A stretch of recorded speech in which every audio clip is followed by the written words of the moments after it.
बिफां लाइफां जाय जोंनि थाखाय आदार जगायना होयो, जाय गोबां जिबफोरनि थाखाय थाग्रा खुलि, जाय गावनो मोननाय सुफुंसारनायनि गेजेरजों आदार बुथुमो। थारमानि गावनि आदारनि थाखाय गुबुन जिबनि सायाव सोनारनो गोनां जाया। नाथाय खायसे लाइफांफोर दं जेरै अमर बेन्दों, खोफौ।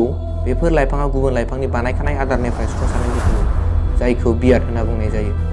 गोबां बिफां लाइफांफोरा स्ट'माटा एबा बिलाइ गुदुंनि हेफाजाबै बार मण्डलनिफ्राय कार्बन डाइ अक्साइडखौ आजावना साननि सोरां आरो क्ल'र'फिलनि हेफाजाबाव बिलाइयाव आदार बानायो, जायखौ सोरां बिजिरख' दानाय होनना बुंनाय जायो।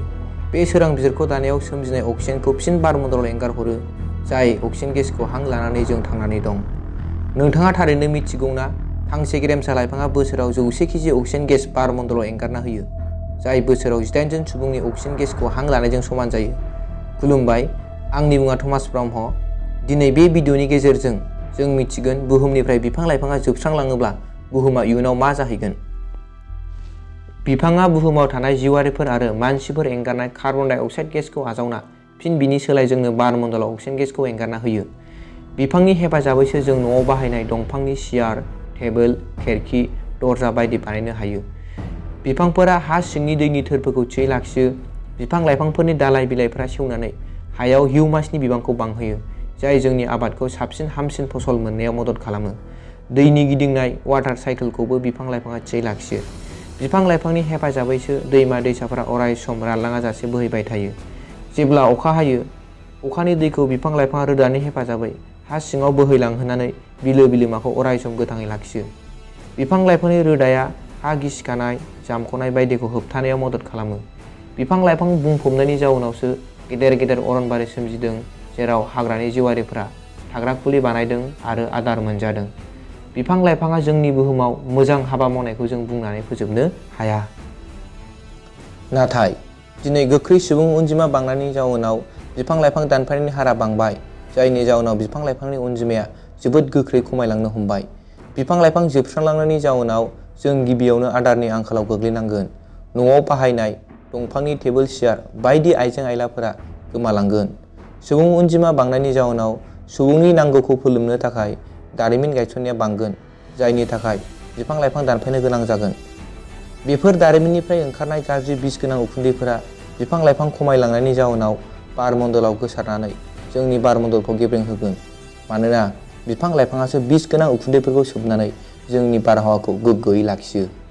बिफां लाइफां जोबस्रांनायनि जाउनाव हार्ट अफ आर्थ बुहुमनि मैखुन बुंजानाय एमाजन अरनबारियाबो जोबस्रांलांगोन, जाय जोंनि बुहुमाव 20% अक्सिजेन गेस एंगारना होयो। अरनबारियाव थाग्रा जिबफोरा अरनबारि जोबस्रांलांनायनि जाउनाव थाग्रा खुलिनि आंखाल जागोन। आथिखालाव सुबुंफोरा ससे लामा हान्थिनो थाखायनो गारि मटर नङाब्ला ओंखारलिया। बेफोर गारि मटरनिफ्राय ओंखारनाय उखुन्दैया बार मण्डलाव कार्बन डाइ अक्साइडनि बिबांखौ बांहोयो।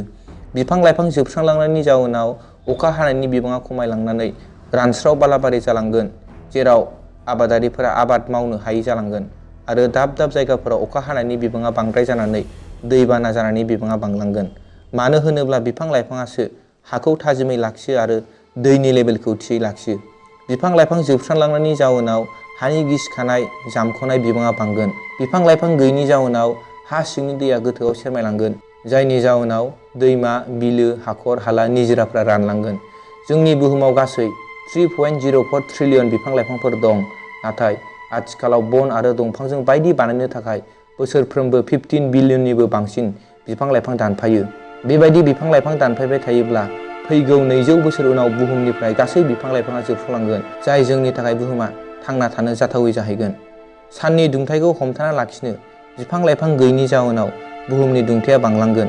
सोमखोर न' गेस सोमजिगोन, जाय जोंनि मुलुग दुंखावनाय ग्लबेल वार्मिं सोमजिहोगोन। मुलुग दुंखावनायनि जाउनाव गासै बरफफोरा आवलिलांनानै बुहुमाव थानाय 71% दैया बांनानै हा बाहागोफोरखौ खोबगोन, जेराव मानसिया थांना थानो थाखाय थाग्रा खुलि गोमालांगोन। कार्बन डाइ अक्साइडनि बिबाङा बांना अक्सिजेननि बिबाङा खमायलांगोन। इयुनाव बुहुमाव थांना थानो थाखाय अक्सिजेननि मास्क गाननो गोनां जागोन।